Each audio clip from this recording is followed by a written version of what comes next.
ফল এখনো আসে নাই, আপনার কাছে এই প্রক্রিয়াটা কেমন মনে হলো? এই মানে এর পরবর্তী সময় এখন পরিস্থিতি কেমন মনে হচ্ছে? সামনে কি সংঘাত হতে পারে কিনা আপনার বিশ্লেষণ জানতে চাই।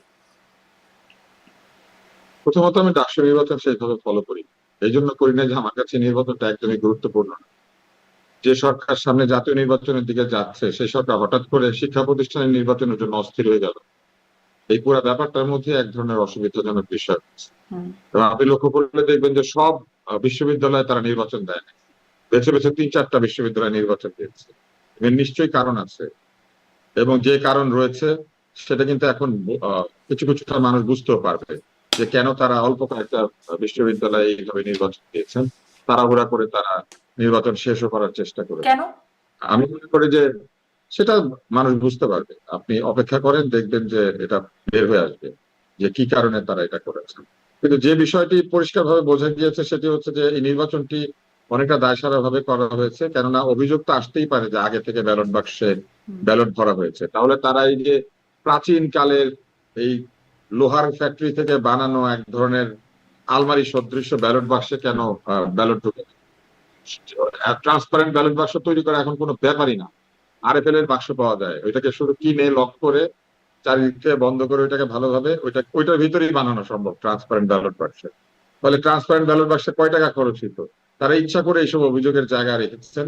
এবং তারপরে তারা আরেকটা কাজ যেটা করেছেন, তারা প্রাতিষ্ঠানিকভাবে এক ধরনের কাণ্ড কারখানা করেছেন, যেটা নিয়ে ছাত্ররা বিক্ষুব্ধ হয়েছে।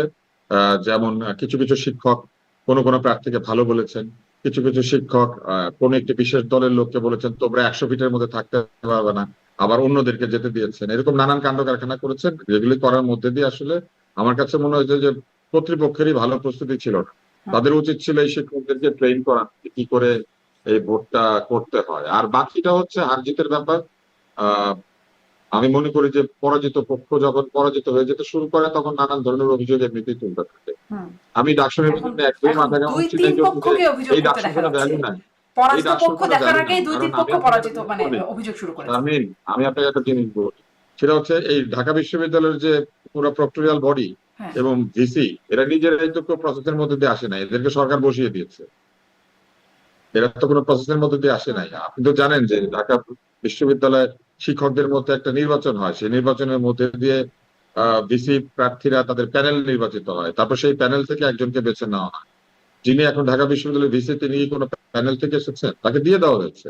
ফলে অনির্বাচিত একটি প্রতিষ্ঠানের অনির্বাচিত ভিসি, অনির্বাচিত প্রক্টর, তারা মিলে একটা নির্বাচন আয়োজন করেছেন। তাদের নিজেদেরই গণতন্ত্রের ঠিক নাই, হুম। তারা আবার একটা গণতান্ত্রিক নির্বাচন আয়োজন করার চেষ্টা করেছেন। এই সবকিছুর মধ্যে একটা মানে গোঁজামিল আছে। এই এবং আমার কাছে গোঁজামিলই তো মনে আমরা হচ্ছে আসলে যে মানে আমাদের জাতীয় হয়েছে নির্বাচন হয়েছে কি প্রক্রিয়াও কি হবে, এক সেই বছর গোঁজামিল থাকবে। না? না না, কোনটা? মানে আপনি বলছেন অনির্বাচিত প্রশাসন এখন একটা নির্বাচন আয়োজন করছে। আমাদের জাতীয় নির্বাচনের জন্য তো মানে জাতীয় নির্বাচনে তো আমরা অনির্বাচিত সরকারের দ্বারাই জাতীয় চাই নির্বাচনে বরং। তো আর কোনো উপায় নাই, নির্বাচিত সরকার পালায় গেলে কি করবে? হুম। আপনি যাদের যে নির্বাচিত সরকার বলতেছেন, প্রথমত তারা নির্বাচন করতো না, না, তারা তাদের মনের কথা ইচ্ছা মতো বলছি না। বসে বসে। আমরা তো কোনো সময় পালাইছে তো তত্ত্বাবধায়ক তো সরকার। চাইছি না না, তত্ত্বাবধায়ক যে সরকার। সরকার পালায়ে গেছে সেই সরকার পালায়ে গেলে অনির্বাচিত সরকার ছাড়া কেমনে আসবে? ওই সরকারকে নির্বাচন দিয়ে ওই পালাইছে। সরকার থাকাকালীনও তো দাবি ছিল তত্ত্বাবধায়ক সরকারের, তাই না? ওটাই তো মূল দাবি ছিল হ্যাঁ, একটা। ওই সরকার থাকাকালে তত্ত্বাবধায়ক সরকারের দাবির চাইতে যেটা বেশি দাবি ছিল সেটা হচ্ছে নিরপেক্ষ নির্বাচন। ওই সরকার থেকে কিন্তু 3টা নির্বাচন করেছে, হুম। এবং সেইখানে বিশেষ বিশেষ রাজনৈতিক দল অংশ নিয়েছে। 18তে বিএনপি অংশ নিয়েছে, তার আগেও দলগুলি অংশ নিয়েছে, পরেও দল অংশ নিয়েছে একটা দুইটা।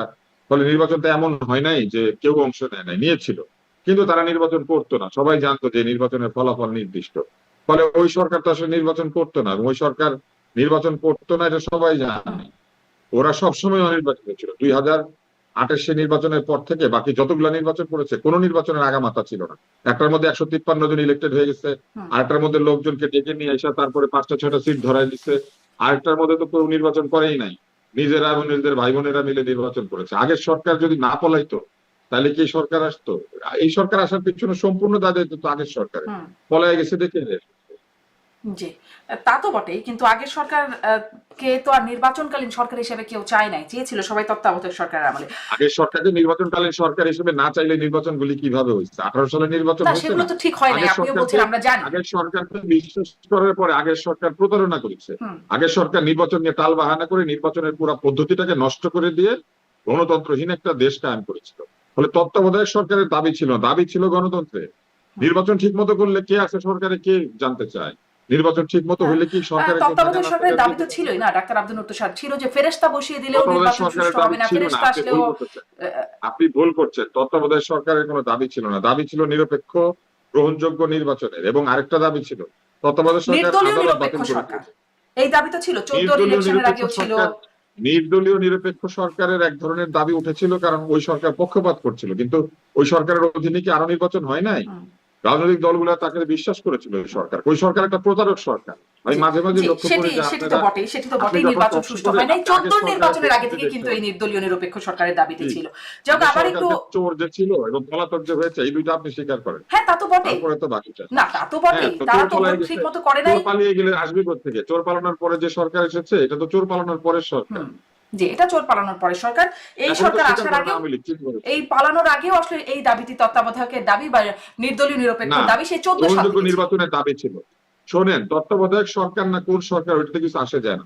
দাবি ছিল নিরপেক্ষ সঠিক নির্বাচনে।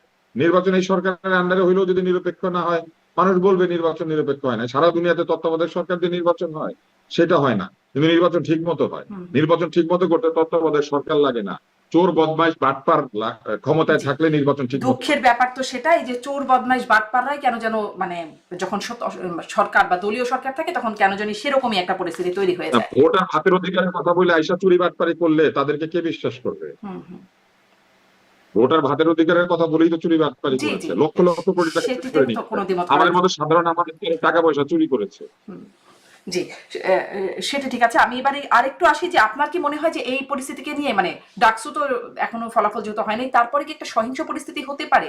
এখন যেরকম দেখা যাচ্ছে পরিস্থিতি উত্তপ্ত, পাল্টা অভিযোগ। হতে হয়, চাকরিতে আলাদা করে কি সহিংসতা হবে?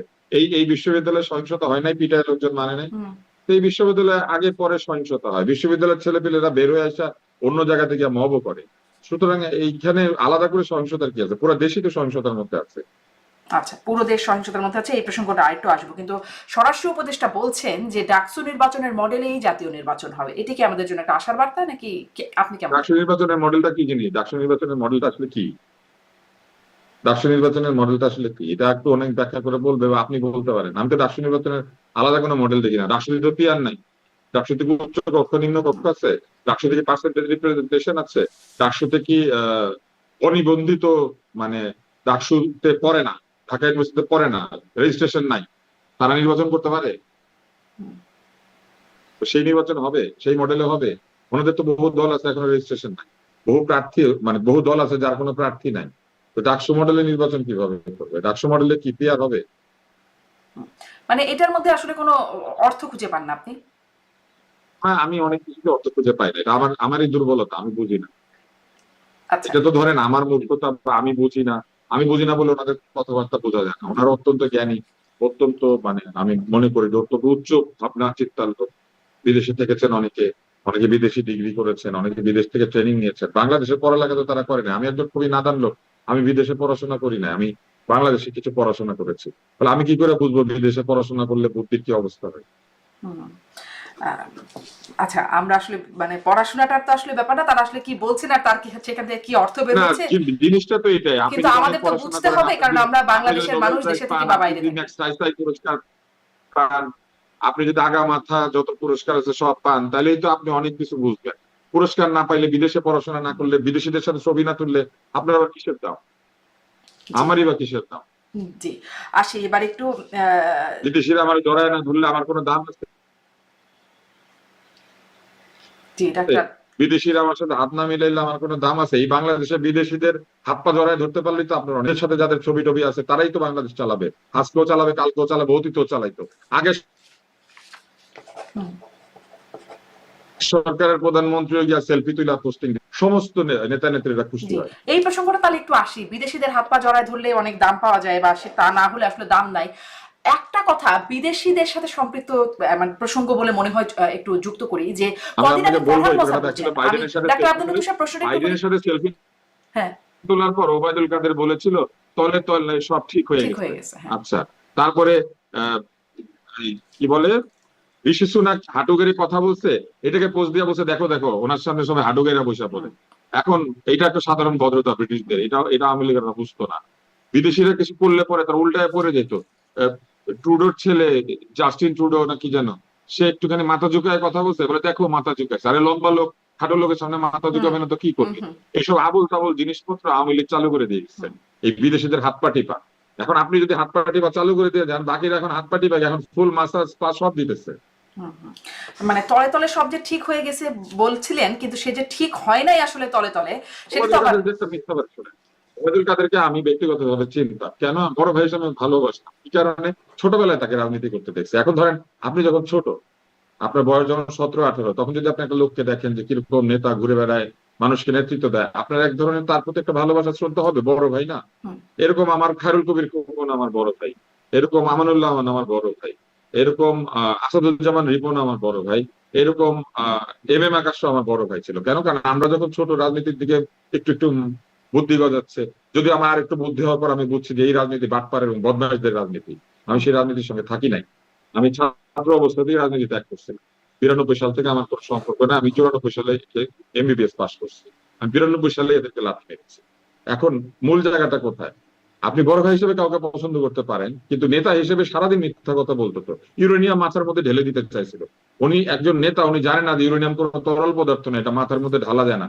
এতটুকু ইউরেনিয়ামের যে ওজন, সেই ওজন ওনার 14 গোষ্ঠী মিলে আলগাইতে পারবে না। তো এগুলো তো ছিল তাদের আইকিউ, এগুলো দিয়ে দেশ চালাইছে। হাতের মধ্যে দামি দামি ঘড়ি, প্রত্যেকদিন নতুন নতুন স্যুট, এগুলো দিয়ে দেশ চালাইছে। তো চালাই তো আজকে অবস্থা করছে। হুম। জি, এই যে বিদেশিদের সাথে সম্পৃক্ততার কথা প্রসঙ্গে আওয়ামী আমি লীগ কিন্তু বলছিলাম যে নিজের প্রশ্নটা সমালোচনা, করব। আওয়ামী লীগ কিন্তু নিজের সমালোচনা নিতে পারে না। আপনি আওয়ামী লীগের সমালোচনা করলে আপনি রাজাকার। আচ্ছা, আর আর মানে সমালোচনা আসলে কে ঠিক সঠিকভাবে নিতে পারে সেই প্রশ্নটাও একটু করতে চাই। হ্যাঁ, সমালোচনা নিতে পারে। আপনি কমিউনিস্টদেরকে সমালোচনা করেন, নিতে পারবে। এই দেশে সবচেয়ে বেশি সমালোচনা কে মানে নিতে পারছে সমালোচনা জানেন? না নিয়ে তারা কি করবে, বা সমালোচনা করলে তারা আসলে করতেই বা কি পারে? কারণ ওরা সমালোচনা করলে ওরা সত্যি কথা শুনতে পায়। কেউ যখন তাদেরকে চোর বলে, ও তো জানে চুরি করছে, এই জন্য নিতে পারে না। বুঝতে পারছেন? কারণ চোরকে আপনি বলতেছেন সবার সামনে চোর, ও তো জানে এটা সত্যি কথা, এই জন্য নিতে পারে না। কিন্তু জি, আমাকে যদি মানে কেউ ধরেন বলে, তার আমি হাতে এটা উড়াই পাওয়ার দিব, আছে, আমি আপনি আমি যদি সমালোচনা চোর বলি করলে না। আপনাকে সে রাজাকার বলতে পারবে এবং কিছু ব্যবস্থাও নিতে পারবে। বা এখনো যারা সরকারে আছে তারাও হয়তো, কিন্তু কমিউনিস্ট আসলে কি বা এখন করতে আপনি পারে? কি আমার ব্যাখ্যাটা বুঝতে পারছেন? আপনি কি আমার ব্যাখ্যাটা বুঝতে ভুল পারছেন? আমি বুঝতে যদি পারে। আপনাকে এখন একটা খারাপ কথা বলি, আপনি জানেন এই কাজটা আপনি করেন নাই, হ্যাঁ। অথবা আপনি উড়াই দিবেন যে এই লোকটা আবোল তাবোল মিথ্যা কথা বলে আমার। কিন্তু যদি কেউ চোরকে চোর বলে, সে তো ভাবে আমার সব কথা বলে দিচ্ছে। আমি আপনাকে একটা জোকস বলি। এই ইয়ের আমলে, স্টালিনের আমলে, একটা লোক রাস্তার মধ্যে দাঁড়ায় বলতেছে যে স্টালিন একটা পাগল, স্টালিন একটা ছাগল, স্টালিন একটা পাগল, স্টালিন একটা ছাগল। তো তখন তাকে ধরে নিয়ে গেছে পুলিশ। তো ধরে নিয়ে গিয়ে তাকে জেলে দিছে। কেন জেলে দিছে? বলছে রাস্তার মধ্যে দাঁড়া উৎপাত করতেছিল, এই জন্য 1 বছর শাস্তি। তো তাইলে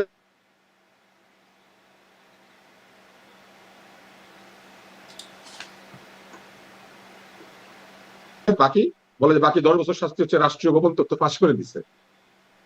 আপনি আচ্ছা বুঝতে পারছেন কথা?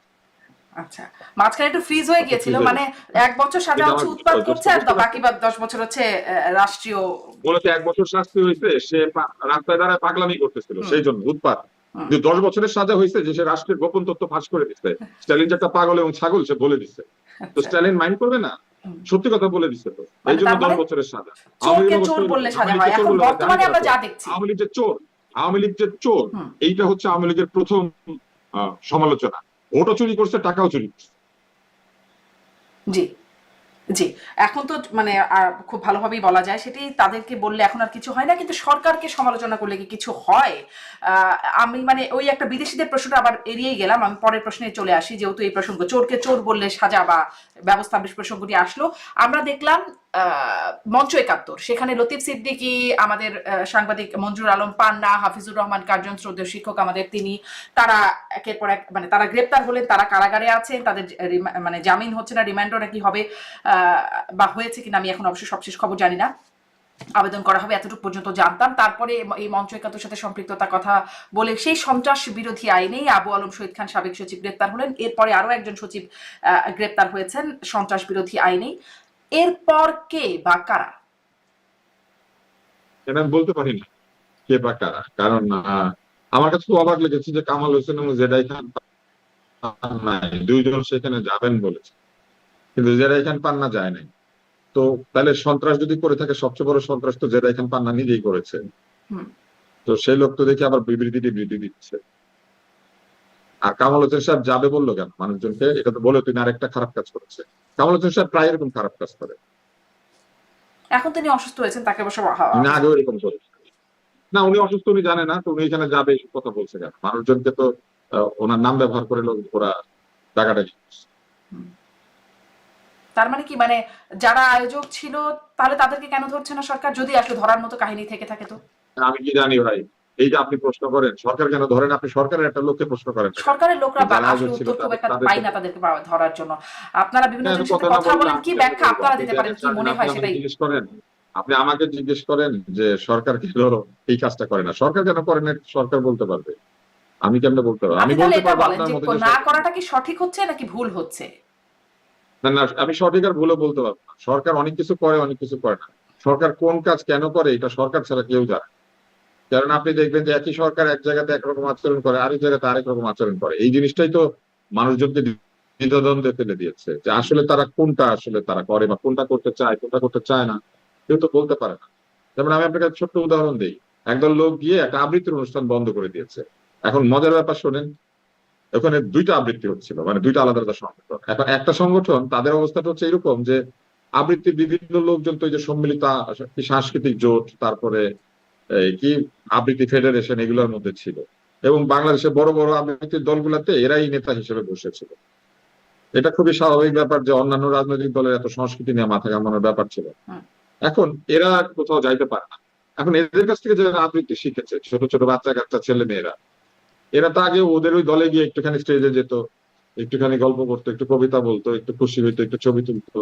এরা তো পয়সা করে দিয়ে আবৃত্তি শিখেছে সব আবৃত্তি স্কুল থেকে। এখন সেগুলোর কোনোটাই কোনো অনুষ্ঠান নাই। এখন তারা নিজেরা নিজের একটা অর্গানাইজেশন বানাইছে, ওটার নাম দিচ্ছে শব্দ সুধা। তারপর ওইটাতে তারা গিয়ে একটু আবৃত্তি করবে, সেটা বন্ধ করে দিচ্ছে, বলছে আবৃত্তির ভিতরে নাকি ফ্যাসিবাদী কবিতা আছে। কেন? ওইখানে কিছু কবি আছে তারা নাকি ফ্যাসিবাদী কবি। এখন নির্মলেন্দু গুণ মনে করেন 71 সালে একটা কবিতা লিখছে, ওই সময় কোন ফ্যাসিবাদ ছিল? নির্মলেন্দু গুণ একটা কবিতা লিখছে, মনে করেন হুলিয়া কবিতাটা। এখন এইটা কোন ফ্যাসিবাদী কবিতা হবে? তাই না? আসলে এরকম অদ্ভুত যুক্তি দিয়ে এখন বহু কিছু কাজ হচ্ছে, এবং এইসব কাজে বাধা দেওয়ার মতো কোনো আগ্রহ সরকারের নেই। মানে সরকারের আগ্রহ নাই, কিন্তু মানে যদি বলি সুশীল সমাজ বা যারা এই বিষয়গুলো নিয়ে কথা বলে। আছে নাকি বাংলাদেশে সুশীল সমাজ বলে? তো বাংলাদেশে একটা কিছু ছিল, এটা প্রথমে ধ্বংস করেছে আওয়ামী লীগ। আওয়ামী লীগ প্রথমে সুশীল সমাজের সুবিধা নিয়েছে, তারপরে আওয়ামী লীগের মতের বিরুদ্ধে সামান্য সমালোচনা করলে তাদেরকে সুশীল বলে গালিগালাজ, আতেল সুশীল, এই যে গালিগালাজের যে প্রক্রিয়াটা, সুশীলদেরকে গালিগালাজ দেওয়ার যে জিনিসটা, এটা শুরু করেছিল আমি। এবং তারা বলার চেষ্টা করতো কি যে সুশীলরা তত্ত্বাবধায়ক সরকার বানায় দেশকে নষ্ট করেছে, 111 নাকি সুশীলরা নিয়ে এসেছে, সুশীলরা নাকি তলে তলে মানে ঘিও খায়, আবার উপরের দিকে সয়াবিন তেলও খায়, এইসব আবল তাবল কথাবার্তা বলতো। তো সুশীলদেরকে যে আক্রমণ করা এবং নিজস্ব সুশীল বাহিনী তৈরি করা, যারা সুশীল না, যারা মানে শিশিল, মানে তেলের শিশি হাতে করে, সুশীলদের বদলে শিশিল জাতি তৈরি করেছিল, তেলের শিশি হাতে করতো। এই শিশিল জাতিটা তৈরি করেছিল তো আওয়ামী লীগ। এখন এই শিশিল গুলো আর কথা বলে না, কি করে বলবে? তেল দেওয়ার পা নাই, তেলের শিশিতে প্রতিনিয়ত তেল ভরে দেওয়ার লোক নাই, সব পালিয়ে গেছে। আমি কিন্তু এই সুশীল গুলার একদমই পছন্দ করি না, এগুলো আওয়ামী লীগের সুশীল। আওয়ামী লীগের সুশীল গুলার কাজই ছিল আওয়ামী লীগ আবল তাবল কথা বলে আওয়ামী আরো লীগের খারাপ সুশীলরা কথা। পালিয়েছে, এখন আর কোনো আমি সুশীল আপনাকে নাই। আরেকটা যোগ করি, আমি আপনাকে আরেকটা মানে যোগ এখন করি। আমাদের সমাজে কোনো সুশীল নাই, মানে সুশীল নাই। শোনেন শোনেন, আওয়ামী লীগের সম্পর্কে একটা গল্প বলি। পাবনা মেন্টাল হসপিটালের বাইরে একটা লোক গাড়ি পার্ক করবে, তো পিছন থেকে একটা লোক বলতেছে আসো আসো আসো আসো, তো ব্যাক করছে, করার পরে ধপাস করে পড়ে গেছে। পড়ে যাওয়ার পর লোকটা নেমে বলতেছে আপনি এটা কি করলেন, আমার গাড়িটাকে ড্রেনে ফেলে দিলেন। তখন লোকটা বলতেছে আসো আসো আসো, আরেকটা গাড়িকে বলতেছে। তখন ও জিজ্ঞেস করতেছে আপনি আসো আসো করতেছেন কেন? বলে তোরটা ছিল 39, এটা 40। মানে ও এই পর্যন্ত 39টা গাড়ি ড্রেনে ফেলে দিয়েছে, 40 নাম্বারটাকে আবার ডাকছে। বুঝতে পেরেছেন? আওয়ামী লীগের সুশীল গুলা 39 বার আওয়ামী লীগের গর্তে ফেলা, 40 বার ফেলেছে, কারণ এরা তো তেল দেওয়া ছাড়া কিছু করে নাই, ওরা আওয়ামী লীগের সমালোচনা করতো। জি, আচ্ছা, আওয়ামী লীগের সুশীলরা গেল, এখনো কি কোনো সুশীল নাই? আপনি কি মিউট হয়ে গেছেন নাকি আপনাকে আমি শুনতে পাচ্ছি না? কথা বলতে দিত না কেন? আল মাহমুদ তাদের দলের কবি না? অথচ এই ধরনের একটা কবি, যার কবিতা কিনা বাংলাদেশের সেরা কবি, আওয়ামী লীগ তো এই কাজ করেছিল। সুশীল সমাজকে বিভক্ত করে, রাজনৈতিক ভাবে তাদেরকে আলাদা করে, সুশীল সমাজের মধ্যে নিজেদের লোকজন তৈরি করে সুশীল সমাজটাকে নষ্ট করেছিল জি আওয়ামী লীগ কি নষ্ট করে? মানে কবি, সাংবাদিক, সংস্কৃতি কর্মী সবই তাদের হতে হবে, অথবা তারা ওই যে আপনি বলছিলেন রাজাকার না হয়ে না, যাবে। সবই তাদের হতে হবে না। হ্যাঁ। তারা তাদের হওয়াইতে হবে, এবং যারা তাদের হবে না তাদেরকে তারা স্বীকার করতো না যে তারা সুশীল, তাদেরকে আচ্ছা জায়গা দিত না, আচ্ছা। তাদেরকে কোনো জায়গায় কথা বলতে দিত না। হ্যাঁ। তো সেই আওয়ামী সুশীলদের মানে সুশীলদের কি হলো, তারাও হয়তো পালিয়ে গেছে কিনা এখন যারা কথা নাই বলছেন, তো, আমি একটু তাকে এটা একটু কার আমাকে বলেন কার ডাক্তার পদলেহন আব্দুল করবে? মন্তুষার। পদলেহন করলে কিছু পেত, এই পদলেহন করার বিনিময়ে তারা কিছু পেত। হ্যাঁ। এখন পাওয়ার লোক নাই, দেওয়ার লোক নাই, সুশীলদের মুখ বন্ধ। আচ্ছা, মানে শিশিল, আপনি যাদেরকে আসলে শিশিল বলে আখ্যায়িত করছিলেন তারা। শিশিল, আমি এদেরকে শিশিল বলি, হ্যাঁ। কারণ এদের দুই পকেটে তেলের শিশিল। তেলের শিশি নিয়ে ঘোরা সেই শিশিলরা এখন বন্ধ করে রেখেছে তাদের সেই হ্যাঁ, শিশিলের ব্যবসা। কিন্তু এখন যারা তখন সমালোচনা করার যে সমস্যা ছিল, এখন আমি আসলে যে প্রসঙ্গটা নিয়ে তুলছিলাম যে মঞ্চ ৭১-এর সাথে সম্পৃক্ত সবাই, আপনি বলছেন আয়োজকদের কিছু হচ্ছে না, বাকিদেরকে জেলে ভরছে, মানে কারোর কি কিছু হওয়া উচিত? তাদেরকেও কি জেলে ভরা উচিত, নাকি আসলে ব্যাপারটা কি? আলোচনা করতে আগ্রহী না। আমি এটার উত্তর দিয়েছি, আমি এই প্রশ্নটার উত্তর দিচ্ছি, এটা নিয়ে আমি আলোচনা করতে আর আগ্রহী না। মানে তাহলে কি, মানে তাদের নিয়তিটা কি বলে আপনার মনে হয়? তারা কি জেলে, যারা আগে ছিলেন তাদের মধ্যে জেলে নিয়তি থাকবে হচ্ছে, যদি এরকমই মনে হচ্ছে নাকি? শোনেন, বিচার আদালত যদি ঠিক থাকে তাহলে কোনটা সত্য কোনটা মিথ্যা সেটা তো বের হবে, তাই না? বিচার এবং আদালতকে প্রমাণ করতে হবে বিচারের মধ্যে দিয়ে যে তারা সুবিচার দিচ্ছে। সুবিচার না হইলে মানুষ বুঝে, ভুয়া মামলা হইলেও মানুষ বুঝে। মানুষের সেন্স তো আর কমন সেন্স, এটাকে তো আপনি সরাই নিতে পারবেন না। মানুষ বুঝে না এটা ভাবার তো কোনো কারণ নাই। এনসাইক্লোপিডিয়া ব্রিটানিকা একটা খুব সুন্দর কথা আছে যে পৃথিবীর মানুষের সবচেয়ে পাওয়া যায়, মানে মানুষের যে সাধারণ বুদ্ধি, এটাকে বলে কমন সেন্স। কিন্তু এখানে বলা আছে যে কমন সেন্স হচ্ছে পৃথিবীর সবচেয়ে রেয়ার সেন্স। এই এই যে সাধারণ বোধ বুদ্ধি, এটাই পৃথিবীতে খুঁজে পাওয়া যায় না। এবং মানুষ আরেকটা কথা বলে, মানে যাদের উইজডম আছে তারা বলে যে ক্ষমতায় গেলে এই কমন সেন্স একদম হারিয়ে যায়। জি। বুঝছেন তো, এখন কমন সেন্স হারিয়ে গেছে। কাকে ধরবে ভুয়া কাকে মামলা, ধরবে মিথ্যা না, মামলা এই হয় না। ব্যাখ্যাটা আসলে সরকারের। মানুষ তো দেখতে পায় কোনটা সত্য কোনটা মিথ্যা। আপনি তো এটা ঢেকে রাখতে পারবেন না। আওয়ামী লীগকে ঢেকে রাখতে পেরেছিল যে তারা চুরি করে, কেউ কি ঢেকে রাখতে পেরেছে তার অপরাধ? এটা পারে না। সুতরাং অপরাধের কোনটা অপরাধ কোনটা অপরাধ না, কোনটার জন্য কি শাস্তি হওয়া উচিত, এগুলো তো মানুষ বুঝে। আপনি যতই ক্ষমতায় থেকে যাই করেন না কেন, কোনটা অন্যায় হচ্ছে আর কোনটা ন্যায় হচ্ছে এটা প্রশ্ন করে জানার কিছু নাই। আপনি কিন্তু নিজের বুদ্ধি কিন্তু দিয়ে এটা কি বিচার বলা করেন, যাবে না যে কোনটা অন্যায় আপনি হচ্ছে নিজের কোনটা বুদ্ধি ন্যায় দিয়ে হচ্ছে? বিচার করেন না। আমি মনে করেন আপনার ইন্টারভিউটা নিচ্ছে, আপনি বলেন আপনার এটা ভালো লাগছে না? আপনার কি মনে হয় এটা দেখে? না আমি। কারণ আমিও এটার বাইরে ছিলাম, জি। আমি বাইরে থেকে দেখছি, তাই না? আমি তো ওখানে যাইনি। আমি আসলে যদি আপনি আমিও জানি। আমাকে প্রশ্নটা করেন, আমার মনে হয় যে আমি স্পষ্ট হতে পারছি না যে তাদের অপরাধটা কি, তাদের মানে তাদের তো তা আমি বলতে কেমন হবে স্পষ্ট সন্ত্রাস হবো? বিরোধী। আমিও তো স্পষ্ট হই নাই, আমিও কেমন স্পষ্ট হবো? আমিও হই নাই, এ জাতীয় স্পষ্ট হয় নাই। হ্যাঁ। স্পষ্ট করার দায়িত্ব কার? আচ্ছা, আপনি বলেন, এটা তাহলে স্পষ্ট যেগুলো করার দায়িত্ব। চোখের সামনে স্পষ্ট দেখা যাচ্ছে সেখানে সরকার আসলে ব্যবস্থা নিতে পারছে না, কিন্তু যেগুলো অস্পষ্ট ধোঁয়াটে কারণে সরকার গ্রেপ্তার করছে, তাহলে এটার জন্য কি, মানে এটা এই বিষয়ে একটা বক্তব্য, বিবৃতি বা কিছু তো একটা বলার থাকা দরকার নাকি? আপনি ফেডারেশন গুলোর নাম জানেন না? এতগুলো যে ফেডারেশন পালতো আওয়ামী লীগ, ওই ফেডারেশন গুলোর নেতা নেত্রীদেরকে ডাকে এনে একদিন জিজ্ঞেস করেন, এই শিশিলদেরকে ডাকেন না। এই শিশিলরাই তো আওয়ামী লীগকে ভর্তি ফলাইছে, কারণ সারাদিন তালি দিত, আসো আসো আসো, ৩৯ ৪০ সারাদিন তালি দিত। এখন কি কোনো মানে শিশির বাদর আছে? নাচে, এখন কি সব বাদর শিশিররা কি শেষ নাচলে হয়ে যে গেছে নাকি এখনো শিশির আছে? বাদর নাচে যে বাদরটা তালি দিতে থাকে না, এরা ওরকম বাদর নাচ করছে। হ্যাঁ। তালি দিত আর খালি তালি দিত, যাই করে তালি দিত, তালি দিতে দিতে ফালে দিচ্ছে। ডাক্তার আব্দুল স্যার, এখন কি কোনো তালি দেওয়া শিশির আছে নাকি সব শেষ? এখন তো সুশীল সমাজ না, কোথায় সুশীল মানে সমাজ? কে শিশির আছে সমাজ বলেন? আছে কিনা আপনার ভাষায় শিশির? শিশির সমাজ সবসময় থাকে, শিশির সমাজ গজায় যায়। কারণ শিশির সমাজ ছাড়া তো ক্ষমতার কাছ থেকে কিছু আদায় করা যায়। ক্ষমতার কাজই হচ্ছে ক্ষমতার পা দেখা যায়, ক্ষমতার হাত দেখা যায় হচ্ছে নির্যাতনে, পা দেখা যায় হচ্ছে তেল দেওয়ার জন্য। ক্ষমতার হাত আর পাই দেখা যায় দুইটা। হাত হচ্ছে মানুষের উপর নির্যাতন করে, ক্ষমতার লম্বা হাত বলে না। আর পা হচ্ছে এটা গেড়ে বসে থাকে, উঠবে না, সে ক্ষমতার চেয়ারে বসে থাকবে। চারটা চারটা হচ্ছে চেয়ারের পা, দুইটা হচ্ছে নিজের পা, 6 পা নিয়ে বসে। এখন এই 6 পায়ের মধ্যে 2 পায়ের মধ্যে তেল দিলে ক্ষমতা হাউ করে, যে তেল দেয় তারা কিছু দিয়ে দেয়। সেরকম তৈলজীবী এখনো আছে, আপনি চারদিকে তাকালে দেখতে পাবেন।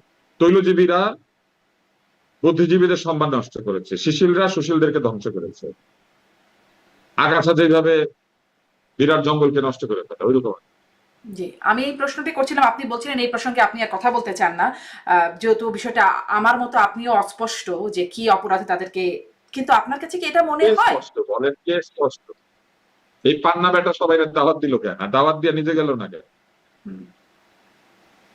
তাহলে কি এটা একটা ফাঁদ পাতা হয়েছে বলে মনে হচ্ছে? আমি জানি না, আপনি বারবারই আপনারা খোঁচাইতেছেন, আমারে খোঁচায় লাভ নাই তো, আপনি যেটুকু জানেন আমিও সেটুকু জানি। ও আচ্ছা, আমি যেটুকু জানি আপনিও সেটুকু জানেন। আচ্ছা, মানুষ, সাধারণ মানুষ হ্যাঁ, সেইটুকু সবাই জানে, সবাই তো আসলে একটা পারসেপশনের উপরে চলে। যদি জানানোর মতো বিশেষ কিছু থাকে সেজন্যই আসলে বারবার প্রশ্ন। আচ্ছা, এটা যদি আপনি আর এই বিষয়ে বলতে না চান তাহলে আমার প্রশ্নটা তাহলে রয়ে গেল যে আসলে এরপর কে বা এরপর কারা আরো আছে কিনা, তালিকাটা আরো লম্বা হবে কিনা সেটি আমাদের জানা নাই। তাহলে একটা ঘটনা আর একটা মাঝখানে দেখলাম যে এনিবডি ক্যান বি, বিকজ ওইখানে তো কেন কাকে কি জন্য ধরতেছে কেউ তো জানে না, সুতরাং এটাতে যে কেউ হইতে পারে, না, যে আপনিও হইতে পারেন, আপনি দেশে আসলে আপনি ধরে ফেলেন, আপনিও আসতে পারেন। হ্যাঁ, আপনি হতে পারেন। বলবেন, হ্যাঁ হইতে পারে না, ধরার জন্য তো কোনো কারণ লাগে না। না, আপনি নিশ্চয়ই আসলে আপনার শিশিররা তো আর হবে না, তারা তো নিশ্চয়ই এরপরে কে আশেপাশে আছে। জিজ্ঞেস করলে আমাকে, শোনেন, এরপরে কে আমাকে জিজ্ঞেস করলে আমার একটা টিয়া পাখি পালতে হবে, তারপরে কাগজ রাখতে হবে, তবে টিয়া পাখিটা হাঁটতে হাঁটতে যাবে, যাওয়ার পর টিয়া পাখি একটা নাম তুলবে, আমি বলবো এইটা। এছাড়া তো আর কারো পক্ষে বলা সম্ভব না কে ধরা পড়তেছে। সরকার নিশ্চয়ই গুলিস্তানে টিয়া এলেন পাখি দ্বারা, দিয়ে এই কাজটা করাচ্ছে না। গুলিস্তানের মোড়ে দাঁড়িয়ে এলেন দ্বারা এটা খোঁজাখুঁজি না করলে কিংবা বাটি চালান না দিলে বোঝা সম্ভব না তো, কারণ এটা তো কোনো যুক্তি নাই। না, কিন্তু এটার তো একটা নিশ্চয়ই ট্রেন্ড আছে। সরকার তো নিশ্চয়ই টিয়া পাখি দিয়ে নাম উঠিয়ে উঠিয়ে জেলখানায় ঢুকাচ্ছে না। আল্লাহ জানে, আমরা তো জানি না। আপনি জানেন? না, আমি জানি না। আপনি আমার বারবার বলাতে চাচ্ছেন, আপনি খুঁজে বের করেন না টিয়া যে পাখি আমার আসলে সেই খুঁজে বের করার সামর্থ্য নাই ডাক্তার আব্দুল নূর তুষার। এর মাঝখানে আরেকটা ঘটনা দেখলাম যে কাদের সিদ্দিকীর বাসায় টাঙ্গাইলে তার বাড়িতে হামলা হলো, তারপর তিনি একটা সমাবেশ ডাকলেন, তারপরে সেখানে ছাত্রদেরও কোন একটা সংঘ যেন সমাবেশ ডাকলো, এবং তারপর সেখানে 144 ধারা জারি হলো টাঙ্গাইলে। কাদের সিদ্দিকী বললেন মুক্তিযোদ্ধাদের সমাবেশে 144 ধারা জারি করা হলো বা করতে দেওয়া হলো না, এটা একটা নজির সৃষ্টি হলো, এরকম একটা কথা তিনি বলেছেন। একটু আপনার কাছে এই ঘটনাটাকে কি মনে হয় যে পাল্টাপাল্টি, কারণ আওয়ামী লীগের সময়, আপনি বারবার আওয়ামী লীগের কথা বলছেন, আওয়ামী লীগের সময় আমরা দেখতাম যে যখন বিএনপি একটা সমাবেশ বা কিছু একটা বিক্ষোভ টিক্ষোভ দিত তখন দেখা যেত আওয়ামী লীগও পাশাপাশি দিত, পুলিশ বলতো কেউই অনুমতি পেল না। সেরকমই কি কোনো খেলা এখনো চলছে? আমি আসলে জানি না, আমি জানি না কাদের সিদ্দিকী হঠাৎ করে কেনই বা একটা সমাবেশ ডাকবেন, কেনই বা সেখানে 144 তার বাড়িতে হামলার জন্য আসলে মানে এই কাদের সিদ্দিকীর দল আছে না, সেই দল কি এই ঐক্যমত দাওয়াত পাইছে, ওনারা কি মিটিং করছে? আমি জানি না, তারা তো আমার জানা নেই, আপনি জান না জানতে কাদের পারেন, সিদ্দিকী। আপনি জানতে পারেন। হ্যাঁ, না, কাদের সিদ্দিকী তো জান না। ওনার একটা দল আছে না, গামছা পার্টি, উনি একটা গামছা পার্টি করছে না, তো গামছা পার্টি কোনো তো দাওয়াত পাইছে? না, কাদের সিদ্দিকী জান না ঐক্যমত কমিশনে, সেটা আমি মানে ওনাকে দাওয়াত দিচ্ছে, মানে ওনাকে দাওয়াত দিচ্ছে। তো এই সরকার ওনার রাজনীতিবিদ মনে করে না, তো উনি উনি মিটিং করতে গেছে। উনি তো আসলে আমি ধরেন এই যে আমি এত রাত আমার খিদা লাগছে, আমি খাই নাই, আপনাদের সামনে বসে কলা খাচ্ছি। আচ্ছা, খান খান, দর্শক নিশ্চয়ই এটা দেখবে। এটা নিশ্চয়ই খুব একটা খেতে খেতে কথা যদি বলতে পারেন কথা বলেন, কোনো সমস্যা নাই। কথা বলতে পারলেই হলো আর কি। তো মানে আপনি এটাকে কি মনে করেন যে এই মুক্তিযোদ্ধাদের সমাবেশটা যে হলো না বা হতে দেওয়া হলো না, 144 ধারা জারি করা হলো, এটিকে আসলে কেমন হলো? আমি জানি না, আপনি বারবারই আমাকে জিজ্ঞেস করেন পুলিশ কি করছে, আমি জানবো, আমি কেমনে জানি? 144 ধারা আপনি জারি আসলে করে কি জানেন ডাক্তার আব্দুল লতিফ, সেটাই বলেন আজকে। আমি জানি না, আমি তো আপনার মতো ইনভেস্টিগেটিভ জার্নালিজম করি না। আমিও ইনভেস্টিগেটিভ জার্নালিজম করি না। না, কেন 144 ধারা জারি করছে আপনি আমারে জিজ্ঞেস করেন? না, আমি 144 ধারা জারি করেছে কিনা এটা জিজ্ঞাসা করছি না কিন্তু ডাক্তার আব্দুল লতিফ স্যার, আমি আপনাকে জিজ্ঞাসা করছি যে বিষয়টা কেমন হলো। 144 ধারা পুলিশ মনে করেছে জারি করার দরকার, জারি করেছে। 144 ধারা সরকার যে কোনো কারণে জারি করতে পারে, 144 ধারা সরকার যে কোনো কারণে জারি করতে পারে, এটার জন্য কিন্তু কোনো কিছু লাগে না। সরকার যদি মনে করে ওই জায়গাতে একটু গন্ডগোল হবে বলে দিতে পারে 144 ধারা, ডিসি জারি করতে পারে, এটার জন্য কোনো কারণ লাগে না। আমাদের দেশে যেসব আইন কানুন আছে সেগুলো কি খুব জনবান্ধব? জনবান্ধব না, এগুলো ব্রিটিশ আমলে তৈরি করা এবং ব্রিটিশ আমলের আইনি। আপনি কি জানেন ব্রিটিশ আমলে 144 ধারা জারি করলে কি হইতো? কি হতো? ব্রিটিশ আমলে 144 ধারা জারি করলে যেখানে 144 ধারা হইতো ওইখানে সাধারণ মানে ভারতীয় জনগণ হাইটে যাইতে পারতো না, আমাগুড়ি দিয়ে যাইতো, সোজা দাঁড়ায় দুই পা দিয়ে হাঁটতে দিত না। এবং এটা আছে, কেওজ অফ এন এম্পায়ার নামে একটা বই আছে, খুঁজে বের করলে দেখবেন। কেওজ অফ দ্য এম্পায়ারের মধ্যে একজন রাইটাররা লিখে দিছে কোথায় কত তারিখে কিভাবে এই ব্রিটিশ পুলিশ সাধারণ ভারতীয় জনগণকে, তখন তো আমরা সবাই ভারতীয় জনগণ ছিল, কিভাবে হাঁটু গায়েরা রাস্তা দিয়ে ক্রল করে যাইতে বাধ্য করতো 144 ধারা জারি করতে। সেইগুলো তো এই আইন, এগুলো কি হাজার মানে 100 বছর ধরে এই আইন পাল্টেছে না, সেইভাবে ইচ্ছা করলে জারি করতে হবে, মনে হইলো জারি করতে। এটার জন্য কোনো কিছু লাগে না। জি, মনে হলো জারি করলো, কিন্তু জারি করার পরে যেটা যেরকম দেখলাম আমরা, মানে সমাবেশটা আসলে হতে পারলো না, মুক্তিযোদ্ধাদেরকে সমাবেশ ডাকা হয়েছিল সেটি হতে পারলো না। এটি কি একটা মানে কেমন বার্তা দিল, বা এটি কি একটা ভালো নজির সৃষ্টি হলো? আপনি আমাকে একটা জিনিস বলেন, আপনি এখানে আরেকটা ঝামেলা আছে, রাজনৈতিক দল জনসমাবেশ না ডেকে আলাদা করে শুধু মুক্তিযোদ্ধা সমাবেশ ডাকে। এরা সবাই বয়স্ক মানুষ, হুম, এখন কি মুক্তিযোদ্ধারা সব তরুণ? এরা কি জেনজি? না, তো এদেরকে ডাকে আনার এত চেষ্টা কেন? এরা এখন যারা মুক্তিযোদ্ধা আছেন তারা সম্মান নিবেন এবং তারা তাদের পলিসি দিবেন বা তারা তাদের মতামত দিবেন। আপনি আলাদা করে জনসভা ডাকতেছেন কেন? মানে তিনি একটা প্রতিবাদ করতে চাচ্ছেন। কাদের সেদিকে জনতা নাই, উনি জনতাকে ডাকতে পারে না, তো উনি মুক্তিযোদ্ধাদের জনসভা ডাকলে করেন। সমস্যা কি? সমস্যা আছে? না না, না, আমার কাছে কোনো সমস্যা নাই, কিন্তু আলাদা করে ডাইকা না আপনি সুযোগ দিতেছেন কেন সবগুলার একসাথে ধরার জন্য? আপনার মনে হয় যে এরকম সবগুলো একসাথে আসলে সবগুলোকে একসাথে ধরার মতো একটা প্রক্রিয়া চলবে? আমার মনে হয় না। আপনি বারবার আমাকে জিজ্ঞেস করেন, আমার মনে হয় না। আপনার কি মনে হয়? এই আমার কাজই তো জিজ্ঞাসা করার জন্যই আপনাকে গভীর রাতে। প্রশ্নেরই ধারা বদলাইতে হবে আপনাকে। আপনি বারবার বলতে থাকেন আপনার কি মনে হয়, আপনি কি জানেন, আমি কিছু জানি না।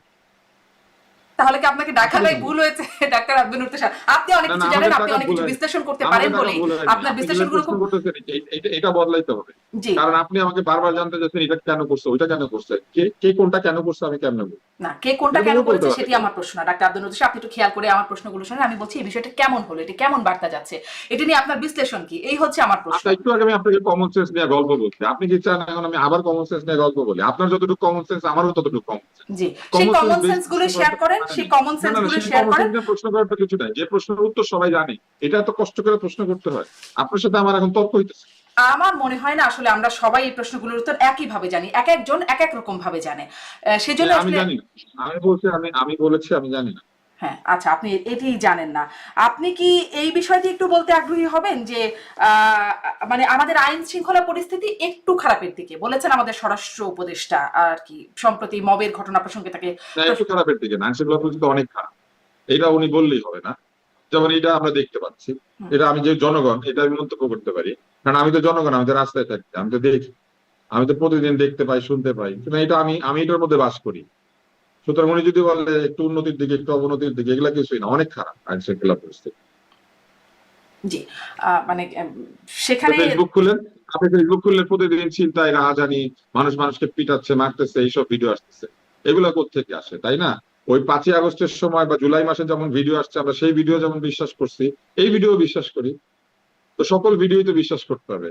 তাহলে সেই ভিডিও বিশ্বাস করলে তো একটা একটা সরকার যারা 12 মাসের বেশি ক্ষমতায় আছে এখন, তারা যদি আইন শৃঙ্খলা পরিস্থিতির উন্নতি করতে না পারে, সেটা তো দেখা যাচ্ছে। আইন অবশ্যই উন্নতি শৃঙ্খলা হবে। পরিস্থিতি একটু খারাপের দিকে অবশ্য তিনি বলছেন, আপনি বলছেন অনেক একটু বেশ খারাপের খারাপ। দিকে না, অনেক খারাপ, অনেক খারাপ। অনেক খারাপ, জি, অনেক। কিন্তু এই অনেক খারাপ পরিস্থিতিতে যেমন ধরেন যে প্রসঙ্গটি আপনি মন্তব্য করতে চাইলেন না, সেরকম খুঁজে খুঁজে সন্ত্রাস বিরোধী আইনে গ্রেপ্তার করা হচ্ছে। চাইলাম না, আমি যেটা জানি না সেটা আচ্ছা, আপনাকে আপনি বলছি, জানেন আমি না বলে, কিন্তু সবকিছু জানি। সেখানে খুঁজে খুঁজে গ্রেপ্তার করা হচ্ছে সন্ত্রাস বিরোধী আইনে। অন্যদিকে এই যে আপনি বলছেন যে এখানে পিটিয়ে মারা হচ্ছে, ওখানে নানান রকম মব দেখা হচ্ছে, বিশেষ করে কাউকে মাজার খুঁজতে গুলোতে। হচ্ছে নাকি? কেউ কি পলায় ছিল? হ্যাঁ, যারা গ্রেপ্তার হয়েছে কেউ কি পলাতক ছিল? খুঁজতে হয় নাই, খুঁজে খুঁজে কাউকে গ্রেপ্তার করছে না, যাকে চাইতেছে তাকে। কিন্তু ওই তো একটা নির্দিষ্ট আইনে যাকে তাকে তো আর মবের মানে মবকারী হিসেবে ধরছে না, সন্ত্রাস বিরোধী আইনে ধরছে তাদেরকে। আমার প্রশ্নটা হচ্ছে তাদেরকে এভাবে। এটা থেকে নড়তে পারতেছেন না আপনার, এটা ছাড়া আর কোনো বিষয় না। না না, আমার বিষয় আছে, আমার প্রশ্নটা আপনি শোনেন। তাদেরকে ধরা যাচ্ছে, কিন্তু এই যে মাজারে হামলা হচ্ছে বা দরবার শরীফে হামলা হচ্ছে, একের পর এক মব হচ্ছে। 7 জন না 9 জনকে মাজারে হামলার জন্য ধরেছে, কিন্তু মাজারে যখন হামলা হচ্ছে তখন কেউ বাধা দেয় না। তো বিষয়টা এরকম পুলিশের যে আগে সামনে করে ফেলো, হচ্ছে। হ্যাঁ আগে করে ফেলো তারপরে ধরো, তো এটা তো আসলে অর্থহীন হয়ে যায়। হ্যাঁ, তো আমার প্রশ্নটা এখানেই যে এখানে কেন আসলে এভাবে ধরতে পারছে না? এটা কি আপনার কিছু মনে হয় যে এখানেও কোনো এটা পারছে না, আইজিপি সীমাবদ্ধতা সাহেব না নাকি উদ্দেশ্য? এইটা আবার বলতে পারবে পুলিশের, তো আপনি বারবারই বলেন কেন ধরতে পারছে না, কেন ধরতে পারছে না, আমি কেমনে বলবো? পুলিশের কি আপনি আমাকে বলেন, ধরেন আজকে সকালে কেন আপনি ডিম ভাজতে পারেন না, আমি কেমনে বলবো? বিষয়টা তেমন না মোটেই ডাক্তার আব্দুল নুর স্যার। এই প্রশ্নগুলোই এখন বারবার জিজ্ঞাসিত হচ্ছে যে এটি কি পুলিশের সীমাবদ্ধতা নাকি পুলিশের। আমি জানি না কেন, why and how, that is two different question. কেন ধরছে না এটা যে ধরছে না সে বলতে পারবে, আমি কেমনে বলবো কেন ধরছে না? আমারটা তো হবে স্পেকুলেশন। সেটাই আমি আসলে সেটাই জানতে চাচ্ছি যে এই যে ধরতে পারছে না, ধরতে যে পারছে না সেটা আমরা দেখছি ডাক্তার আব্দুল নুর স্যার। আমি স্পেকুলেশন থেকে কোনো কিছু বলি না, এখন আপনি জানলে বলি, না জানলে না। যে আপনি সেটাই আমার জিনিস কেন ধরছেন? আপনার কি কেন মনে হয় এটা ধরতেছেন কি এটার উত্তর দিবে সীমাবদ্ধতা নাকি স্বরাষ্ট্র, এখানে কেন ধরছেন না এটার উত্তর দিবে স্বরাষ্ট্রমন্ত্রী, কেন তিনি ধরেন? দিচ্ছেন না, তিনি তো আমি আসলে বলতে কিছুটা আমি খারাপের দিকেই আমি বলছেন। বলতে পারি উনি ধরে না, হ্যাঁ। আমি বলতে পারি উনি ধরে না, সেটা আপনিও বলতে পারেন উনি ধরে না। হুম। তো সেখানে আসলে আপনার কি মনে হয় এখানে সীমাবদ্ধতা নাকি এখানে আসলে উদ্দেশ্যের ঘাটতি বা সৎ উদ্দেশ্যের ঘাটতি? আপনার কি মনে হয় আমি যে পাঞ্জাবি পরছি আমার শার্ট নাই এটা সীমাবদ্ধতা, নাকি আমি পাঞ্জাবি পরছি এটা আমার চয়েস? এটা এটা আমি বলতে পারি এটা আপনার চয়েস। হ্যাঁ হ্যাঁ, আপনি বললেন কিন্তু এটা তো সত্যি না হইতে পারে, আমার শার্ট নাই আসলে, না না আমি আমি জানি, মোটা এটা সোটা আমি হয়ে জানি, গেছিলাম। এটা আমি জানি হ্যাঁ। ডাক্তার আব্দুল না, মুর্তজা। না, মনে এটা করেন এটা আমার একদম না, আপনি স্বাভাবিকভাবে সবাই জানে, আপনার আপনার মতো অবস্থা এই সম্পন্ন দেখেন, এই যে মানুষের আপনি শার্টও থাকবে, জানেন, পাঞ্জাবিও থাকবে। জানেন দেখে উত্তর দিচ্ছেন, আপনি জানেন দেখে উত্তর হুম। দিচ্ছেন, আমি এরকম জানলে উত্তর দেই, না দিলে আমি এরকম আপনার মতোই বলি যেটা ও আচ্ছা, আপনি জানেন না যে সরকারের মানে আইন শৃঙ্খলা বাহিনীর সীমাবদ্ধতা নাকি উদ্দেশ্যের ঘাটতি, এই বিষয়ে আপনার কোনোই ধারণা নাই? না, এটা কি আমরা পারবো? আমি আইন শৃঙ্খলা বাহিনীর সাথে কাজ করি, ওনাদের বন্দুকে গুলি আছে নাকি নাই আমি জানি। আচ্ছা, মানে আসলে সীমাবদ্ধতা নাকি আসলে তাদের সতীর্থ মানে ইচ্ছার অভাব, এই বিষয়ে আপনার কোনো ধারণা নেই, এই বিষয়ে আপনি আসলে বলতে পারবেন না। এটা সম্পর্কে আমার এই ধারণা নেই, কারণ এই ধারণা থাকতে গেলে you have to be transparent, আপনাকে কথা বলতে হবে, আপনাকে এমন ভাবে কাজ করতে হবে যেটা লোকে বুঝতে পারে, তো বুঝতে না পারলে আমি আন্দাজে কল্পনা করে কেমনে বলবো। হুম। এখানে এখন আমরা আরেকটা প্রসঙ্গে একটু যাই। মির্জা ফখরুল ইসলাম আলমগীর বলছেন ডানপন্থা, মাঝখানে বেশ কয়েকবার আপনি এটা নিশ্চয়ই শুনেছেন যে ডানপন্থা, উগ্রপন্থা, দক্ষিণপন্থার বিস্তার হচ্ছে বা উত্থান হচ্ছে, এরকম প্রসঙ্গে মির্জা ফখরুল ইসলাম আলমগীর বেশ কয়েকবার বলছেন।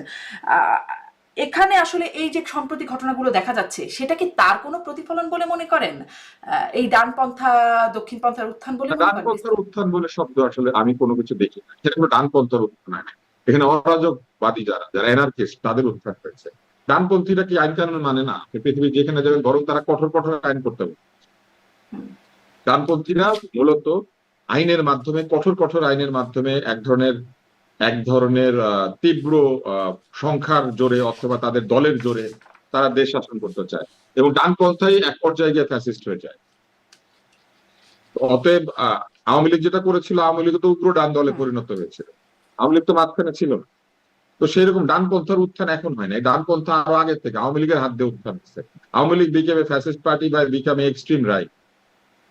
আওয়ামী লীগ মুখে বলতো যে সে মধ্যপন্থী, মুখে বলতো সে সংস্কৃতি পছন্দ করে, কিন্তু সে তার নিজের সংস্কৃতির বাইরে কারো সংস্কৃতি পছন্দ করে। তার নিজের একটা সংস্কৃতি আছে, ওইটা সে সবার জন্য প্রেসক্রাইব করতো। তো সেই রকম ডানপন্থার উত্থান অনেকদিন থেকে হয়েছে, কিন্তু এখন যেটা হয়েছে এটা অরাজকতাবাদীদের উত্থান, অ্যানার্কিস্টদের উত্থান।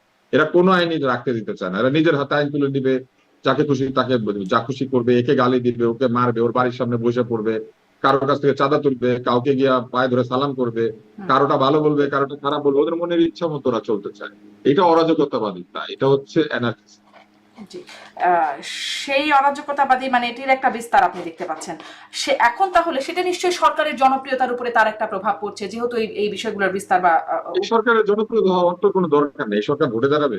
না এই ভোটে দাঁড়াবে সরকারের না। জনপ্রিয়তা করার তো কিছু নাই। এই সরকারকে জনপ্রিয় হইতে আসছিল, না। এই সরকার আসছিল দায়িত্ব পালন করে মানুষকে দেখাই দিতে যে প্রকৃত দায়িত্ব পালন কেমন হয়, একটা মডেল সরকার কিরকম হয়। এইটা হচ্ছে এই সরকারের দায়িত্ব। এই সরকারের মডেল সরকার হওয়ার কথা, আদর্শ সরকার হওয়ার কথা, যেটা দেখে রাজনীতিবিদরা শিক্ষা নিবে যে দেখো সরকার কেমনে চালাইতে হয়। তো সেইটা হচ্ছে এই সরকারের দায়িত্ব। এদের তো জনপ্রিয়তা হওয়ার জন্য এরা আসে নাই, এরা কি ভোটে দাঁড়াবে? যে জনপ্রিয়তা দিয়ে কি করবে? মডেল ধরেন সরকার খুব হতে পারলো। জনপ্রিয় হয়ে গেল, তাহলে কি তারা এই দেশটা চালাইতেই থাকবে নাকি নির্বাচন ছাড়া? তা তো না। বলে এই সরকার তো জনপ্রিয় হইতে আসে না, এই সরকার আসছিল মডেল ফার্মেসি, মডেল থানা, ওরকম মডেল সরকার। মানে এইরকম লেখাপড়া জানা এত ভালো ভালো লোক, তাহলে এই সরকার আদর্শ সরকার হওয়ার কথা।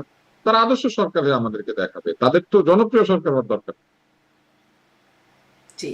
সেই আদর্শ সরকারের জায়গায় মানে সে 8ই আগস্টে সেই আদর্শ সরকারের যে অবস্থান ছিল, এখন নিশ্চয়ই সেই আপনি যে অরাজকতার চিহ্ন দেখছেন তার নিশ্চয়ই একটা প্রভাব তার উপরে পড়েছে। আপনি কি, আমি তখন প্রশ্নটা মাঝে অরাজকতা মাঝে ছিল, করি। এখন আরো অরাজকতা বেড়ে গিয়েছে, যার ফলে এই সরকার আদর্শ সরকার হইতে পারে নাই। জি। আমি এই প্রশ্নটা মাঝে মাঝে করি যে এই আপনি আসলে এই সরকারকে, আপনি অবশ্য আদর্শ সরকারের জায়গায় মাপকাঠিটা মাপছেন আদর্শ জায়গা থেকে, সেখানে আপনি সরকারকে 8ই আগস্ট, গত বছরের 8ই আগস্টে কেমন মার্ক দিতেন? আপনি আসলে গত বছরের 8ই আগস্টে কেমন নাম্বার দিতেন, আর এখন আপনার এখানে এসে কেমন নাম্বার দেবেন? আমি এই নাম্বার সময় দেই না, আপনার এই অনুষ্ঠানে আগেও একবার আমাকে নাম্বার আমি প্রায়ই এই প্রশ্নটা করি। আমি নাম্বার দেই না, নাম্বার দেওয়ার কিছু নাই, সরকার তো ভোটে দাঁড়ায় নাই, আচ্ছা। সরকার তো আমার জনপ্রিয়তার অ্যাপ্রুভালও চায় না, নাম্বার দেওয়ার কি আছে? অন্যদিকে সরকার পারছে, সরকার কিছু পারে নাকি পারে না, পারলে 100, না পারলে 0। সরকার তো একটা কাজ করে না, তাই না? সরকার 100টা কাজ করে। সরকার আইন শৃঙ্খলা রক্ষা করে, সরকার হুম। ব্যাংকিং ব্যবস্থা নিয়ন্ত্রণ করে, সরকার অর্থনীতি নিয়ন্ত্রণ করে, সরকার শিশু ও নারী কল্যাণ করে। সরকার তো বহু কাজ আছে, একটা কাজ। ফলে যে যেখানে ভালো কাজ করতেছে ওইখানে 100, আর যেটা পারতেছে না ওইখানে 0। জি। আচ্ছা, আহ, স- আপনি 10টা পেপারে পরীক্ষা দেন, অঙ্কে ফেল করছেন নাকি? তো অঙ্কে ফেল করলে তো আপনি পুরাটাই ফেল। ওইরকম আপনি যদি একটা দুইটা তিনটা জায়গায় ফেল করেন তাহলে পুরাটাই ফেল হয়ে যায়। যার মধ্যে একটা হচ্ছে মানুষের নিরাপত্তা, মানুষের জানমালের নিরাপত্তা, আরেকটা হচ্ছে সুবিচার। এই দুইটা হচ্ছে প্রাইমারি দায়িত্ব সরকারের। তারপরে যদি তারা অর্থনীতি বা অন্য কিছু না পারে তাহলে আরো ফেল করতে থাকে। কিন্তু জানমালের নিরাপত্তা হচ্ছে সরকারের প্রথম দায়িত্ব। আপনি এই দেশে আপনি বেঁচে থাকতে পারবেন এবং আপনি অপঘাতে আপনার মৃত্যু হবে না, আপনাকে ভয় পেতে হবে না অনৈতিক কিছু না করলে। এই জায়গাটাই প্রতিষ্ঠা করা হচ্ছে একটি আদর্শ সরকারের প্রথম দায়িত্ব। এই জায়গাতে সরকার প্রায় শূন্য পেয়েছে। এই শূন্য পাওয়া অবস্থায় দেখা যাচ্ছে মানে সরকার বলছে যে আসলে সামনের বছর ফেব্রুয়ারিতে নির্বাচন হবে, পৃথিবীর কোন শক্তি সেই নির্বাচনকে এটা তো একটা ভালো কাজ। পৃথিবীর সরকার কোন যদি একটা শক্তি ভালো সেই কাজ করে নির্বাচনকে এটা হচ্ছে ঠেকাতে পারবে না। নির্বাচন। সরকার যদি ফেব্রুয়ারিতে নির্বাচন করে এটা হবে সরকারের সবচেয়ে ভালো কাজ, সবচেয়ে সোয়াবের কাজ, সবচেয়ে চমৎকার কাজ, যেটা করলে ওনারা খানিকটা জনপ্রিয় হয়ে যাবে। পৃথিবীর কোন শক্তি সেই নির্বাচনকে ঠেকাতে পারবে না বলে এই সরকার পৃথিবীর দাবি শক্তি কি করছে। আসছে কিন্তু নির্বাচন দেখাইতে? উপদেষ্টা আসিফ মাহমুদ, আমি পৃথিবীর একটু কোন শক্তি প্রশ্নটা করি আসছে ডাক্তার নির্বাচন আব্দুল দেখাইতে? তুষার, উপদেষ্টা আসিফ মাহমুদ বলেন। বলছেন যে ডিসেম্বরে ভোট চাওয়া অনেকেই এখন নির্বাচন পেছানোর ষড়যন্ত্রে লিপ্ত। এই কথাটি বলছেন উপদেষ্টা আসিফ মাহমুদ। আপনার কি কোনো বিশ্লেষণ আছে যে আসলে কারা ভোট পেছানোর ষড়যন্ত্রে লিপ্ত, বা আসিফ মাহমুদের বক্তব্যকে আপনি কিভাবে মূল্যায়ন কে করেন? বলছে? কে উপদেষ্টা আসিফ বলেছে? মাহমুদ। ডিসেম্বরে যে ভোট চেয়েছে সে কেন নির্বাচন পিছাতে চাবে? সেটা আগেই ভোট চেয়েছে। হুম। কিন্তু তারা কি এখন কোনো মানে ষড়যন্ত্রে লিপ্ত, মানে উপদেষ্টা কেউ আসিফ যদি মাহমুদ যেমনটা ডিসেম্বরে বলছেন? ভোট চায়, হুম। কেউ যদি ডিসেম্বরে ভোট চায় সেটা আগেই ভোট চেয়েছে, সে পিছাতে চাবে না। সে তো ডিসেম্বরে চেয়েছিল। বলেন। জি, তার মানে এখানে আসলে কোনো ষড়যন্ত্র, তারা তাদের মধ্যে কোনো ষড়যন্ত্র আপনার আছে বলে মনে হয় না। ভোটে যে যাইতে চায় না সে ভোট পিছাইতে চায় অথবা ভোট না হোক সেটা চায়। ভোটে যে যাবে সে তো চাবে তাড়াতাড়ি ভোট হোক। হুম। যে মুখে বলবে আমি ভোট করব না, যে ভোটের আগে 25টা শর্ত দিবে, তার নির্বাচন পেছানোর ইচ্ছা। ভোট নিয়ে যার কোনো শর্ত নাই সে তো সবার আগে নির্বাচন করতে চায়। এই এই সূত্রে গেলে আপনি বুঝবেন যে কে পেছাতে চায় আর কে চায় না। তিনি কি এখানে সেনাবাহিনীকে মিন করতে পারেন? আসলে ডিসেম্বরে ভোটের কথা তো বলেছিল সেনা। কতক্ষণের এই অনুষ্ঠান? কতক্ষণের? এই তো শেষ, আমার এটাই শেষ প্রশ্ন, আসলে নির্বাচন শেষের নির্বাচন এই হ্যাঁ, প্রসঙ্গে। কি হয়েছে বলেন। জি। এবার প্রশ্নটা জি, বলেন। প্রশ্নটা ওটাই যে মানে সেনাবাহিনীও কিন্তু বলেছিল যে ডিসেম্বরে নির্বাচন, সবচেয়ে আগে সেনা প্রধানের কাছ থেকে এটি শুনেছিলাম। সেনাবাহিনী সহ সকলে আশা করেছিল ডিসেম্বরে নির্বাচন হবে, এরকম একটা বিষয় হয়েছে। হুম। এবং সেই চাপেই সরকার ফেব্রুয়ারিতে নির্বাচন দিয়েছে, না হলে সরকার বলতেছিল জুন মাসে, তাই না? আপনার অনুষ্ঠানে আলাপ হয়েছিল, আমি বলেছিলাম যে আবহাওয়া, পরীক্ষা, ঈদ এইসব বিবেচনায় নিলে ফেব্রুয়ারির মধ্যে ইলেকশন করতে হবে, এরপরে এটা পিছিয়ে যাবে, জুনেও হবে, এটা বলেছিলাম। যেটা স্বাভাবিক কমন সেন্স, সেই কমন সেন্স থেকে এটা সবাই বুঝতে পারে। এবং নির্বাচন নিয়ে যেহেতু আমাদের অনেকের আগ্রহ, তাহলে আমরা সবাই নির্বাচন হতে চাই, আমরা সেটা বলেছিলাম। সেই হিসাবে ডিসেম্বর হচ্ছে সবচেয়ে ভালো সময় ছিল, কারণ শীতকাল। তারপরে যদি ধরেন ডিসেম্বর ভালো না হয় তাহলে ফেব্রুয়ারি মাঝামাঝি পর্যন্ত শীতের একটা আমেজ থাকে।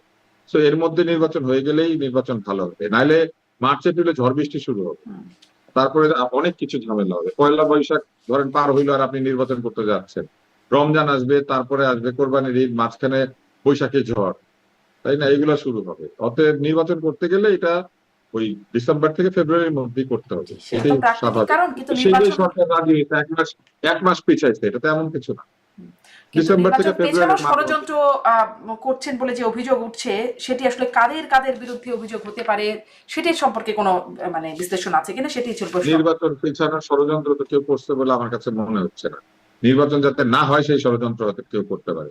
পিছায় তো কোনো লাভ নেই। মনে করেন নির্বাচন, মনে করেন আপনি আপনি একটা টেলিভিশন কিনবেন, তো এটা আপনি এখন না কিনে 2 মাস পরে কিনছেন, তো পিছায় কি লাভ হলো? 2 মাস টিভি দেখলেন না, এই তো।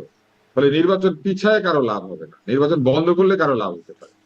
কেউ যদি ষড়যন্ত্র করে সে পিছাতে চাইবে কেন? পিছালে সে জিতবে, ব্যাপারটা তা না। কেউ যদি চায় সে নির্বাচন বন্ধ করতে চাবে, ষড়যন্ত্র আল্লাহরা নির্বাচন বন্ধ করতে চাবে, তারা নির্বাচন পিছাতে চাবে, পিছালে তো হবে জিনিসটা। আওয়ামী লীগের কি নির্বাচন বন্ধ করার কোনো ষড়যন্ত্র থাকতে পারে? এটাও দাবি করা হচ্ছে যে ও যে লোক মনে করেন যে লোকের বিশ্বকাপে খেলার যোগ্যতা নাই, বাংলাদেশ মনে করেন বিশ্বকাপ বানচাল করার চেষ্টা করতেছে, ব্যাপারটা এরকম হয়ে গেল না? বাংলাদেশ বিশ্বকাপে চান্সই পাবে না, কিন্তু বাংলাদেশ বিশ্বকাপ বানচাল করে দিবে, ব্যাপারটা এরকম হয়ে গেল না? আওয়ামী লীগের নিজের কোনো ঠিক নাই, নেতা নেত্রীরা দেশে নাই, আওয়ামী লীগের লোকজন কোথাও দাঁড়াইতে পারে না, আওয়ামী লীগ নির্বাচন বানচাল করতে চায় কি কারণে? নির্বাচনে সে অংশই নিতে পারবে না, এটা বানচাল করলে কি আর না করলে কি ওকে পিছালে পরে অংশ নিতে পারবে? আওয়ামী লীগের এখন এই কি অবস্থা আপনি দেখেন, আওয়ামী লীগ কোথা থেকে এটা বানচাল?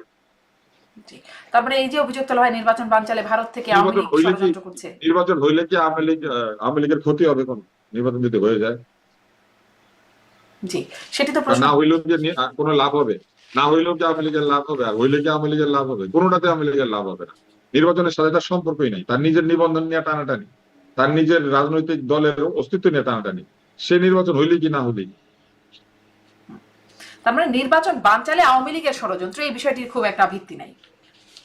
না এগুলো হইলো শোনেন, কেউ না কেউ বানচাল করতে হবে, না কাউকে না কাউকে শত্রু বলতে হবে। এখন ধরেন আপনার পরাজিত শত্রু, সে যেহেতু এখানে উপস্থিত নাই, বলে একটা কিছু বললেই তো হয়, বলে। কিন্তু আসলে যারা নির্বাচন পিছাতে চাবে বা পিছাতে চাবে না, এদের নির্বাচনের সঙ্গে এদের ক্ষমতার কোনো সম্পর্ক থাকতে হবে, নাইলে সে পিছায় দিবে। অনেক ধন্যবাদ ডাক্তার আব্দুল তুষার। কেউ যদি নির্বাচন পিছালে কেউ যদি জিততে পারে, কিংবা নির্বাচন না হইলে কেউ যদি ক্ষমতার সুধা পান করতে পারে, তারা চাবে। এটা তো আওয়ামী লীগের চাওয়া না চাওয়ার কথা না। আওয়ামী লীগ এখানে সিনের বাইরে, আপনার এই আওয়ামী লীগ নাই তো দেশে। আওয়ামী লীগ কোথায়? আওয়ামী লীগ পালাই গেছে, একবার আমরা বলতেছি, আবার বলতেছে আওয়ামী লীগ ষড়যন্ত্র। পালানো লোক ষড়যন্ত্র করবে কেন? জি অনেক ধন্যবাদ ডাক্তার আব্দুল তুষার। আমরা যখন প্রোগ্রামটি করছি তখন আসলে অনেক রাত, আপনি ক্ষুধায় কাতর অবস্থায় কথা বলছেন, এজন্য হয়তো অনেক প্রশ্ন আপনি উত্তর দিতে। আমি কোনো কিছু অনেক প্রশ্ন যেটা উত্তর দিই সেটা উত্তর দিব না, কিছু কিছু প্রশ্ন মানে সাথে ক্ষুধার কোনো সম্পর্ক নাই। অনেক ধন্যবাদ ডাক্তার আব্দুল তুষার, অনেক ধন্যবাদ আপনাকে। এই প্রশ্নগুলো অযৌক্তিক। আমি আপনার একটা কথা বলি শারমিন, সেটা হলো আপনারা যেহেতু ইন্টারনেটে এই শো করেন, আপনারা constantly you want to create a debate and you want to create some kind of a sensational question. আপনারা সারাক্ষণ পুশ করতে থাকেন এটার উত্তর দিতে, যেটার উত্তর আমি দিব না, এটা আপনি আমার পেটে বোমা মারলো ভাই, এই চেষ্টা আমার সাথে না করে। জি না, তারপরে আমার এই কাজটা আমাকে করে যেতে হবে। আপনিও এখন একটা টক শো করেন, সেখানে আপনিও ক্রমাগত প্রশ্নই করেন। না আমি এটা করি, আমি কখনো কি কেন কিভাবে এই নিয়ে বা কি মূল্যায়ন, এই হচ্ছে প্রশ্নের